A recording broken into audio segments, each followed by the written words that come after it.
मैं तो राम मंदिर या बाबरी का पक्ष नहीं मैं लाई हूँ। घायल भारत चीख रहा है, चीख सुनाने आई हूँ। परमात्मा करने को जाना चाह रहे थी। यहाँ उपस्थित सभी गणमान्य व्यक्तियों को मेरा नमस्कार।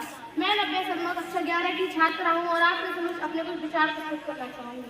महोदय, दर्द हंसते तब गुजरने लगता है जब मेरी आंखों के सामने ताज, पुलवामा और छत्तीसगढ़ में शहीद हुए जवानों के सदर्विसित अधजले शरीर के टुकड़े, रेत की टीलों से ऊपर जाती लाशों के ढेर और कश्मीर में खून से सने लाल रंग की सड़कों के दृश्य सामने आते हैं। उस पर कुछ लोगों का कहना है कि मानवाधिकारियों की अवहेलना करते हुए देश से उग्रवाद और आतंकवाद को समाप्त किया जा सकता है। महोदय, अब तो हमारा प्यारा तिरंगा भी हमसे ये पूछने लगा है कि क्या बात है भारत आजकल फहराने से ज्यादा कफन में दफनाने की क्यों काम आ रहा हो। महोदय, हृदय तो उस दिन फट गया जब बूढ़ी माँ अपने जवान बेटे के चिथड़ों को देखकर बोली कि साहब आपने तो भर्ती में इंच भी कम न किया तो मैं मेरे बेटे का आधा शरीर कैसे छूऊं। महोदय, इन मानवाधिकार के कारण उन आतंकियों के बंगलों की नाकफनी हंसती है और उस शहीद हुए जवान की घर की तुलसी होती है। जब एक शहीद हुए जवान की विधवा की वेदना चीख चीख कर ये कहती है कि प्यार भी भरपूर गया, मांग का सिंदूर गया, नन्हे नौने हालों की लंगोटियां चली गई, छोटी छोटी बेटियों की चोटियां चली गई और आपके लिए बेकार ही लगाया था, किंतु मेरी बच्ची तो रोटियां ही चली गई। कि धर्म पूछकर बहनों का सिंदूर मिटाया था तुमने, कि धर्म पूछकर बहनों का सिंदूर मिटाया था तुमने, आज उसी सिंदूर को बारूद बनाया है हमने। महोदय, जब पुलवामा में 44 जवान शहीद हुए और छत्तीसगढ़ में 76 जवान शहीद हुए तो कोई भी मानवाधिकारियों की दुहाई देने वाला हमारे पक्ष में खड़ा नहीं हुआ। परंतु जब JNU विश्वविद्यालय में एक देशद्रोही के साथ मिलकर भारत तेरे टुकड़े होंगे अब जब हम शर्मिंदा है वो देशद्रोही नारे लगते हैं तो मानवाधिकारियों के ख्याल में जाता आकर उसके पक्ष में खड़े हो जाते हैं। महोदय, भारत एक भूमि का टुकड़ा नहीं, एक जीती जागती राष्ट्र की आत्मा है। अगर कोई हमारा धर्म पूछकर मारेगा तो हम धर्म बताकर मारेंगे। तभी तुम क्या कहा था देशद्रोही ने कि तुम एक अक्षर को मारोगे हर घर से अक्षर निकलेगा। तो मैं भारत की बेटी आज ये ऐलान करती हूँ कि उस घर में उस पर मारेंगे जिस घर में अफजल निकलेगा। वो कोक नहीं पलने जिस कोक से अफजल निकलेगा।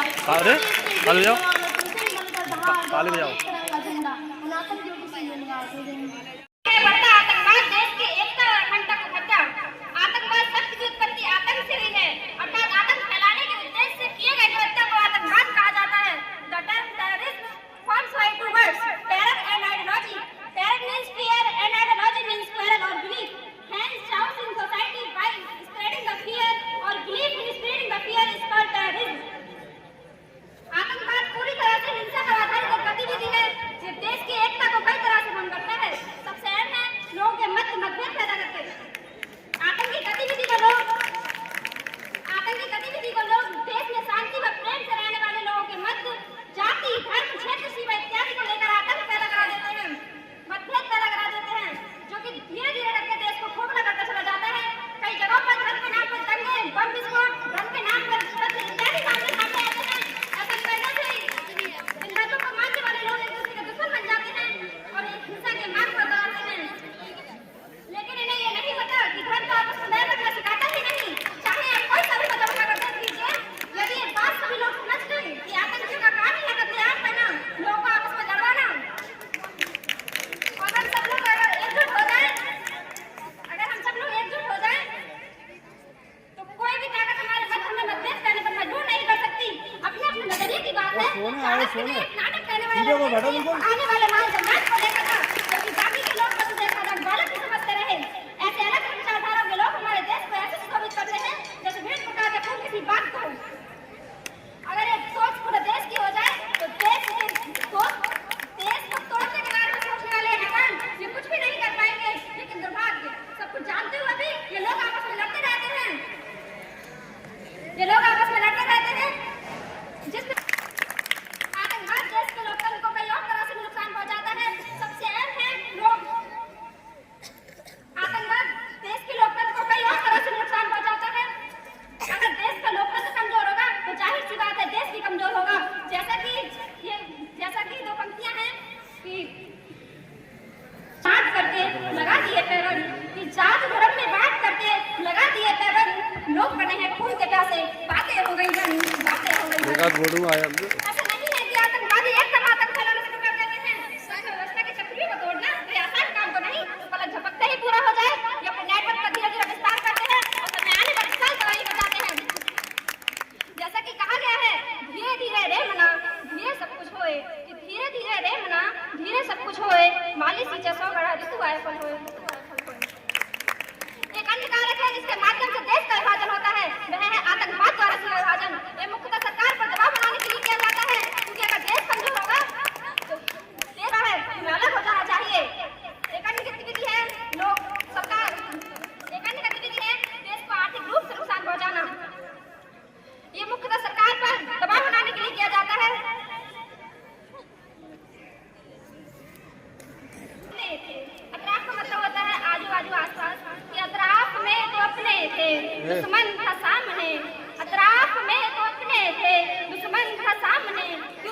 मेरे छह उतर गए। आइए एक नजर उड़ाकर के हमला बढ़ाते हैं। दोनों लोगों के दिल दहला दिए। सन 2001 अमेरिका पे अलकायदा द्वारा किया गया हमला जिसमें लगभग 30,000 लोग मारे गए। सन 2008 भारत के मुंबई पे हमला जिसमें लगभग 160 लोग मारे गए। सन 2001 भारतीय संसद भवन पर लश्कर तैयबा और जैश ए मोहम्मद के द्वारा किया गया हमला जिसने पूरे देश को हिलाकर रख दिया। सन 2019 पुलवामा अटैक जिसमें लगभग 40 जवान शहीद। सन 2016 उड़ी हमला जिसमें 16 जवान शहीद। सन 2007 अजमेर शरीफ दरगाह विस्फोट जिसमें रमजान के दौरान विस्फोट में 2 लोग मारे गए। ये तो मैंने आपको सिर्फ कुछ हमले ही गिनवाए हैं। ऐसे सैकड़ों हमले हुए हैं जिन्होंने ताही मचा दी और देश को झुकझोर कर रख दिया। देश की एकता और अखंडता को आतंकवाद से बचाने के लिए खुफिया जानकारी का मजबूत संवर्धन, कड़ी सीमा सुरक्षा, तकनीकी का उच्चतम विकास, सामाजिक भागीदारी, सीमा पार घुसपैठ, हथियार, ड्रग्स और नकली मुद्रा की तस्करी को रोकने के लिए विदेशी देशों के साथ समन्वय अति आवश्यक है। और अंत में इतना ही कहना चाहूंगी कि देश को अखंड बनाने के लिए एक बेहतरीन नजरिए की जरूरत होती है। जैसा कि शेर है, ले दे के अपने पास वक्त एक नजर तो है, ले दे के अपने पास वक्त एक नजर तो है, क्यों देखे जिंदगी को किसी की नजर से हम। जय Hind. I am a dedicated student who enjoy challenges. ज्ञान की देवी मां शारदा को नमन करते हुए मैं अपने स्पीच की शुरुआत करती हूँ। अगर कुछ त्रुटि हो जाए तो क्षमा करने की कृपा करें। मेरा टॉपिक है बढ़ता आतंकवाद, देश की अखंडता और एकता की वादियों के बेटे पर लगाम लगाना जरूरी है ताकि सभी राजनीतिक दलों का एकजुट होना, आधुनिक तकनीकों का उपयोग और सभी राजनीतिक दलों का एकजुट होना जरूरी है ताकि हम भारत की धर्मनिरपेक्ष नींव को बचा सकें और एक सुरक्षित भविष्य सुरक्षित कर सकें। इसके लिए 2 लाइन कहूंगी कि हर घर में दीप जलाना होगा, हर घर में दीप जलाना होगा, आतंकवाद के अंधेरे को मिटाना होगा। मेरी धरती मेरा देश, अच्छा मेरी धरती मेरा देश छोड़ हमारी धरती हमारा देश उठाना होगा। धरती माँ की छाती से, धरती माँ की छाती से आतंकवाद का शब्द मिटाना होगा, मिटाना होगा। आज मैं आप सबके सामने एक ऐसे ज्वलंत मुद्दे पर बात करने आई हूँ जो हमारी नींव, हमारी पहचान और हमारे भविष्य पर सीधा हमला है और वो है बढ़ता आतंकवाद। यह सिर्फ एक शब्द नहीं, बल्कि हमारी मानवता और हमारे राष्ट्र के लिए गहरा भाव है। यह हमारे देश की एकता और अखंडता के लिए चुनौती देता है। आतंकवादी समूह अक्सर धर्म, जाति या किसी क्षेत्र के नाम पर लोगों को बांटते हैं जिससे सांप्रदायिक सद्भाव बिगड़ता है, समाज में दरारें आती हैं। ये निर्दोषों की जान लेता है, परिवारों को उजाड़ता है और लोगों को विस्थापित करता है। हमारा देश अनेकता में एकता का प्रतीक है और हमें अपनी इस ताकत को बनाए रखना होगा। आतंकवाद चाहे किसी भी रूप में हो, वह हमारा दुश्मन है। हमें एक होकर मिलकर इस चुनौती का सामना करना होगा। हमें एक होकर मिलकर इस चुनौती का सामना करना होगा। हमें एक होकर मिलकर इस चुनौती का सामना करना होगा ताकि हम भारत की धर्मनिरपेक्ष नींव को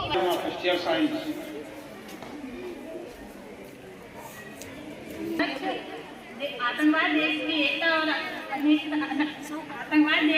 एकता और अखंडता को खतरा पर बचा करने जा रहे हैं। अगर उसमें कोई गलती हो तो मुझे क्षमा करें। कल्पना कीजिए एक ऐसे हंसते खेलते परिवार की जो कुछ समय पहले तक जीवन के सुनहरे सपने बुन रहा था और अगले ही पल एक धमाके ने सब कुछ तहस नहस कर दिया। यह सिर्फ एक कहानी नहीं है, यह उस कड़वी हकीकत का एक चेहरा है जिसे हम आतंकवाद कहते हैं। आतंकवाद सिर्फ बम बंदूक और धमाकों का नाम नहीं है, यह नाम है उस घिनौनी मानसिकता का जो धर्म और जाति के नाम पर सबसे दीवारें खड़ी करती है। यह प्रतीक है उस कायर मानसिकता का जो खुले मैदानों में लड़ने से डरती है और छिपकर मासूमों का खून बहाकर अपने नापाक इरादों को पूरा करती है। अराजकता पैदा करना और समाज को अस्थिर करना होता है। यह एक किस्मत की तरह है जो हमारे समाज की जड़ों में घुसकर उसे अंदर से खोखला कर रही है। भाषा, क्षेत्र और जाति के नाम पर बांटना होता है। वह हमारे बीच के छोटे मोटे मतभेदों को नफरत की खाई में बदलने की कोशिश करते हैं। युवाओं के दिमाग को भटकाने, समाज में विवाद पैदा करने और शांति को नष्ट करने का काम करते हैं। Myself, Amile Nabi. I am the student of 9th class. I belong to Saravalia. जैसा कि हमें टाइटल दिया गया है, बढ़ता आतंकवाद, देश की एकता और अखंडता को खतरा। आतंकवाद का यदि शाब्दिक अर्थ देखा जाए तो दो शब्दों से मिलकर बना होता है, आतंक और वाद। जहां आतंक का अर्थ है डर अथवा भय और वाद का अर्थ है झगड़ा या विश्वास। अर्थात समाज में भय फैलाकर झगड़ा करना या भय फैलाने में विश्वास रखना ही आतंकवाद कहलाता है। अब बात आती है आतंकवादी की। आतंकवादी कहते किसको हैं? मैं दो पंक्तियों में स्पष्ट करना चाहूंगा। विवाद सताए तड़पाए दिलों में डर बिठाए, विवाद सताए तड़पाए दिलों में डर बिठाए, वो भी आतंकवादी होता है। सिर्फ कत्ल करने वाले कोई आतंकवादी नहीं कहते। आतंकवाद विविध रूपों में किया जाता है, जैसे हत्याएं, लूट, अपहरण, बलात्कार, बम विस्फोट आदि। इन निर्दोष लोगों को मार देते हैं एवं निजी स्वार्थों को पूरा करने के लिए सरकार व जनता पर दबाव बनाते हैं। ये दो पंक्तियां आतंकवादी की पहचान को पूर्णतः स्पष्ट करती हैं। सिवाय डर और कत्लेआम के इनका कोई कर्तव्य नहीं होता, सिवाय डर और कत्लेआम के इनका कोई कर्तव्य नहीं होता। मानवता से होता है दूर, आतंकवादी का कोई मजहब नहीं होता, कोई मजहब नहीं होता। देश की शांति व्यवस्था आतंकवाद के जल्द भंग हो जाती है। सैकड़ों कार्य जो समाज के हित के लिए होने वाले होते हैं आतंकी गतिविधियों के कारण रुक जाते हैं और देश विकास से सैकड़ों कदम पीछे हट जाता है। ऐसा नहीं है कि आतंकवाद सिर्फ ऑफलाइन तरीके से फैलाया जा सकता है। आजकल ना जाने कितने मामले डिजिटल साइबर क्राइम के आते हैं, जिनमें ऑनलाइन ब्लैकमेल, आतंकी नेटवर्क का विस्तार, मासूम लोगों को आत्महत्या करने पर मजबूर कर देना, उनके डिवाइस हैक कर लेना तथा उनके पर्सनल डाटा के जरिए उन्हें नुकसान पहुंचाना। सबसे बड़ी और महत्वपूर्ण बात यह है कि ये लोग मासूम लोगों को ब्लैकमेल करते हुए वो सारे काम कराते हैं जो पूरी तरह गैरकानूनी होते हैं और इसी तरह आगे भी अपने नेटवर्क बढ़ाते चले जाते हैं। Terrorist are completely away from the unity. They do very dangerous activities such as bomb blast and shoot the innocent people on the spot. कई बार ऐसे मामले सामने आते हैं कि यात्रियों से भरी बसें, ट्रेन है, यहाँ तक कि हवाई जहाज तक हाईजैक कर लिए जाते हैं और ये लोग सरकार को मासूम लोगों की जान का झांसा देकर सारी मांगें पूरी करने के लिए मजबूर करते हैं, जो कि देश की आर्थिक और सामाजिक दोनों ही गतिविधियों पर बुरी तरह प्रभाव डालता है। जैसे कि मैंने पहले ही कहा, आतंकवादी का कोई मजहब नहीं होता, लेकिन कोई भी आतंकी जहाँ तक है वहाँ तक किसी न किसी धर्म को मानने वाले के घर में जरूर पैदा हुआ होता है और लोग उसे उसी धर्म को समझने की भूल कर बैठते हैं और लोगों में धर्म को लेकर द्वेष पैदा हो जाता है। लेकिन आप ही बताइए, यदि गांव का एक व्यक्ति गलत रास्ते पर चलने लगे तो क्या पूरे गांव को गलत कहा जाएगा? नहीं ना। उसी प्रकार किसी एक के गलत होने से पूरे मजहब पर नहीं उठाई जा सकती। जैसा कि गीता कहती है, दूसरों को पीड़ा पहुंचाना महापाप है, वहीं दूसरी ओर तो कुरान में दूसरों का मजाक तक उड़ाने से रोका गया है। ये तो बात की मैंने धार्मिक विद्रोह की। देश की एकता और अखंडता को भंग करने के लिए आतंकवादी सैकड़ों अन्य रास्ते भी अपनाते हैं, जिनमें से एक जातीय विद्रोह भी है। ये लोगों को भड़का देते हैं एवं नव किशोरों को भड़कलाकर उन्हें गलत रास्ते पर चलने के लिए मजबूर करते हैं। जब किसी विशेष जाति, समुदाय, जाति समूह के लोग यह महसूस करते हैं कि उनके आतंकवाद भारत में ISI, अलकायदा जैसे मोहम्मद जैसे जिहादी आदि मुस्लिम संगठन जम्मू कश्मीर में मारकाट कर रहे हैं, पाकिस्तान के अंदर संगठन ये आए दिन लोगों की हत्या करते रहते हैं, युवाओं को रास्ते से भटका दिया जाता है। युवा ही देश का घर है, यदि उन्हें गुमराह करके गलत रास्ते पर डाल दिया जाए तो देश का विनाश तय है, जिससे आतंकवादी अपने मंसूबों में कामयाब हो जाते हैं। वो सब होने लगता है यानी देश के जो वो चाहते हैं, यानी देश के टुकड़े करना, शांति भंग करना, लोगों का अहेज होना, वो सब होने लगता है। एक अखंड और मजबूत राष्ट्र होने के लिए जरूरी है आर्थिक रूप से मजबूत होना। जैसा कि कहा गया है, धन से सुख साधन बढ़े, धन से उपजे अपराध, मूल सभी का धन रहा, धन से ही व्यापार, धन से ही व्यापार। अखंडता पर गहरा प्रभाव डाला। मुंबई आतंकी हमला 2008, अंतर्राष्ट्रीय आतंकवाद का चेहरा सामने आया, देश की सुरक्षा पर गंभीर सवाल। संसद भवन हमला 2001, भारतीय लोकतंत्र के केंद्र पर हमला, भारतीय संपूर्णता की चुनौती। मुंबई सिलसिलेवार धमाका 1993, सांप्रदायिक तनाव चरम सीमा पर, इंदिरा गांधी मर्डर 1984, देश में बड़े पैमाने पर दंगे, सामाजिक एकता को गहरी चोट। ऐसे ना जाने कितने आतंकी हमले हुए, उन्होंने देश की एकता को तार-तार करने की कोशिश की। आइए जाने कि आतंकवाद देश की एकता और अखंडता को खतरा कैसे है। ये देश की एकता को तोड़ने की लोकतंत्र को कमजोर करता है, धर्म व जाति के नाम पर नफरत फैलाता है।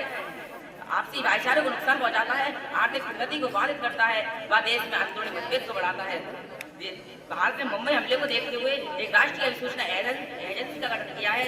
इसने 1 जनवरी 2009 से ये कार्य करना प्रारंभ कर दिया है। इसने 1 जनवरी 2009 से ये कार्य करना प्रारंभ कर दिया है। आतंकवाद के समूल नाश के लिए सरकार को लोगों में धार तो मोड़ सके ना कोई, हृदय में विश्वास बसे तो मोड़ सके ना कोई, लकड़ी का गट्ठर बने तो तोड़ सके ना कोई, अंत में मैं कहना चाहूंगा, it is not possible to maintain the integrity and unity without proper education and trust in each other. उचित शिक्षा और आपस में विश्वास के बिना देश की एकता और अखंडता को बनाए रखना संभव नहीं है। जय हिंद, जय भारत। तस्मै श्री गुरुवे नमः।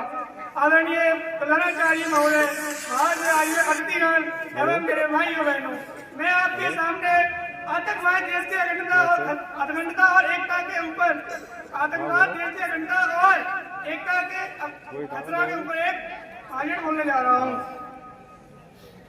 कि बुझा है जिस घर का चिराग, कि बुझा है जिस घर का चिराग उस घर की दीवारें रोई है, बुझा है जिस घर का चिराग है, माँ ना जाने कैसे सोई है, सोया है जिस माँ ने लाल न जाने उस घर की माँ कैसे सोई है। मैं बता रहा हूँ आतंकवाद क्या होता है। आतंकवाद एक ऐसी विचार जा रहा है जिसमें हिंसा जुलूस, लोगों को मारना आदि को पनपा जाता है। हमारा पड़ोसी देश पाकिस्तान, हमारे देश में 14 फरवरी सन 2019 को एक ऐसा हमला हुआ था। हमारे देश की एक सैन्य टुकड़ी जम्मू कश्मीर के लिए जा रही थी, उसमें 40 जवान शहीद हुए थे। उसकी पूरी जानकारी पाकिस्तान के एक दिन 6 से मोहम्मद ने ली थी। उसने कहा था कि भारत हमारे ऊपर अटैक करेगा तो हम पूरी इंडिया को उड़ा देंगे, हम पूरी इंडिया को जला देंगे, हम पूरी इंडिया को जला देंगे। तो उसके लिए दो लाइन कि वो कहते हैं हम इंडिया वालों को जला देंगे, कि जलते हुए दिए को परवाने क्या बुझाएंगे, कि जलते हुए दिए को परवाने क्या बुझाएंगे। जो जिंदों को नहीं जला पाते वो मुर्दों, जो मुर्दों को नहीं जला पाते वो जिंदों को क्या जलाएंगे, जो मुर्दों को नहीं जला पाते वो जिंदों को क्या जलाएंगे। आज उसके लिए दो लाइन कि घर में घुस के मारा है कब्र तुम्हारी गोदी है, घर में घुस के मारा है कब्र तुम्हारी गोदी है, दिल्ली की गद्दी पे बैठा बाप तुम्हारा मोदी है, दिल्ली की गद्दी पे बैठा बाप तुम्हारा मोदी है। दोस्तों मैं तुम्हें बता दूं कि हमारे देश में न जाने कितने हमले हुए उसके देश में कुछ स्थानीय लोगों ने तालिबान के कुछ लोगों से मिलकर उसे आतंकवाद बना दिया गया, तालिबान का नियंत्रण हो गया। हमारा देश, मैं ये कहना चाहूंगा कि हमारा देश आतंकवाद से मुक्त तभी हो सकता है, हमारा देश आतंकवाद से कहीं मुक्त हो सकता है जब हमारे देश में बैठे आतंकवादियों को मार देना चाहिए। जब जम्मू कश्मीर को गाड़ी जा रही थी तो उसमें कैसे पता चला कि वो गाड़ी बुलेट प्रूफ नहीं, कि घर में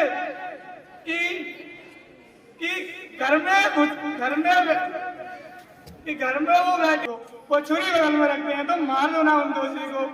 दोस्तों मैं यही कहना चाहूंगा कि आतंकवाद हमारी देश की एकता और अखंडता के लिए एक बहुत बड़ा खतरा हो रहा है, इसे जल्द से जल्द समाप्त करना होगा। हमारे देश में कई ऐसे हमले हुए, ताज होटल हमला, इंदिरा गांधी हमला, राजीव गांधी हमला, और हमारे देश के एक भूतपूर्व प्रधानमंत्री आदरणीय अटल बिहारी वाजपेयी थे। हमारे देश में कुछ आतंकवादियों ने हमला कर दिया था और अमेरिका के उन्होंने कहा कि पाकिस्तान के शेख करें कि हम इंडिया को परमाणु अटैक करना चाहते हैं। तो हमारे देश के आदरणीय अटल बिहारी वाजपेयी जी ने कहा था कि आप कह दो उनसे कि वो हमारे ऊपर परमाणु अटैक कर दे, तुमकी कह दो उनसे कि वो हमारे ऊपर परमाणु अटैक कर दे। और मैं ये सवाल कहता हूँ कि पाकिस्तान सुबह का सूरज नहीं देख पाएगा, कि पाकिस्तान सुबह का सूरज नहीं देख पाएगा। इसी के सामने अपनी वाणी को विराम देता हूँ। जय हिंद, जय भारत।